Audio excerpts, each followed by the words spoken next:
So today, we're going to dive into a book called Wife Loving by Clyde L. Pilkington Jr. It lays out this very specific, theologically driven guide for a husband's role in marriage. We're going to break down its main arguments, using the author's own structure to see exactly how he builds his case. The author kicks things off with this really powerful picture.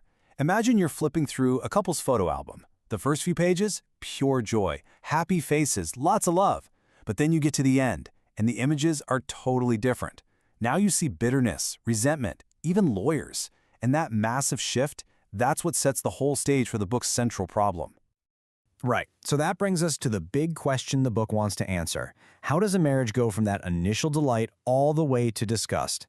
The author's take is that this doesn't just happen overnight. No, he calls it a prolonged, slow death of love, something that happens day by day. But who or what is to blame? In the book's answer is, well, it's incredibly direct. It says the responsibility lies squarely at the feet of the husband. The whole argument here is that since the husband is the one who initiates the relationship, if he neglects it after the wedding, he's the primary cause of its decay. Okay, so to really build this case, the author turns to this kind of agricultural metaphor. And it all starts with the word husband, but as a verb. It's not a passive title, it's an action. It's like a farmer actively tending to the soil. He then pairs that idea with the word nurture, to feed something and help it grow. And finally, cherish, to treat something with real tenderness and affection. So when you put all three of those verbs together, husband, nurture, and cherish, they completely reframe the husband's role. It becomes this active, constant job of cultivating his wife's well-being. So what's the big takeaway from all this? The author concludes that husbandry is really a kind of stewardship. It's not about just passively enjoying the marriage, it's about the hard work of cultivation. He actually frames husbands as divine trustees who are responsible for the women in their care.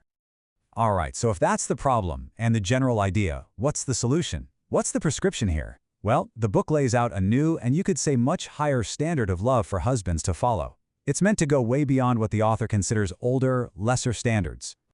And where does this new model come from? It's drawn directly from Christian scriptures. Specifically, it's based on the relationship between Christ and the ecclesia, which is just a Greek word for the church. By making that parallel, the book really elevates the husband's role, asking him to mirror this divine example of love. Okay, so the book then breaks this big idea of love down into three specific parts. And these three things really become the pillars of what the book calls wife loving. They are sacrificial, realistic, and unreserved love. Let's dig into what each of those actually means according to the source. First up, we've got sacrificial love. Now, the book makes a really key distinction here. It says sacrifice is not about giving a wife everything she wants. Instead, it's defined by the husband giving up something he personally values to meet her genuine needs.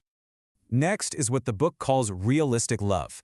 And the idea here is that this love can't be conditional. It isn't something that depends on the wife being perfect. It has to be given without strings attached, even when she is seen as, and these are the book's words, mistake-ridden or unlovable. And the third one is unreserved love. This is exactly what it sounds like, a total all-in commitment. No limits, no conditions, no holding back. It's modeled on the idea of giving your entire self. Okay, so these are some pretty big, kind of abstract ideas, right? Sacrificial, realistic, unreserved. How does any of that actually translate into everyday life? Well, the book shifts gears here, moving from the theological ideas to the practical, day-to-day duties and behaviors for a husband. So a central practical duty is something the author calls wife cherishing. The book argues that being cherished is one of a woman's deepest needs, and that it's the husband's #1 job to figure out how to do that. But, what does that actually look like in practice? Well, the book lays it out in 4 concrete steps. It starts with active physical pursuit, touching, holding, talking. Then it moves to communicating a need for her in all sorts of ways. After that, it's about revealing your deep inner self to her, real vulnerability. And finally, it's about making her joy and her well-being the actual goal of your life. All right, another really key responsibility in the book is called wife washing. Now, what does that mean? It refers to the husband's duty to be the main spiritual teacher for his wife. He's responsible for, as the book says, washing her in the words of the scriptures. So this puts a huge spiritual leadership role directly onto the husband. And the scriptural basis for this idea of wife washing is pulled from this specific passage in the New Testament. The book interprets this to mean that the husband is the divinely chosen person for his wife's spiritual learning, and it's all rooted in this concept of his headship. The author also takes a moment to really critique the modern idea of tough love. As you can see here, he puts what he calls a harsh psychological method side by side with the attributes of love from Scripture. He argues that tough love is often a last-ditch effort, while scriptural love is patient, kind, and doesn't seek its own way. So you might be listening to all of this and thinking, wow, that sounds like a massive, maybe even overwhelming set of responsibilities. The book actually anticipates that and addresses it head-on, reframing this whole duty not as a burden, but as something totally different. Yeah, the book really pushes back hard against the idea that this is some kind of heavy weight on a husband's shoulders. While it admits some might see it that way, the author wants to completely reframe that perspective. So instead of it being a burden, the role is presented as a glorious privilege and a divine honor. It's pitched as this incredible opportunity for a husband to be a channel for a divine kind of love to his wife, something to be treasured, not resented. So, to wrap it all up, what's the central takeaway? The framework in this book, Wife Loving, clearly positions the husband as the one who both starts and sustains the marriage's entire spiritual and emotional health. According to this text, the well-being of the relationship really begins and ends with him.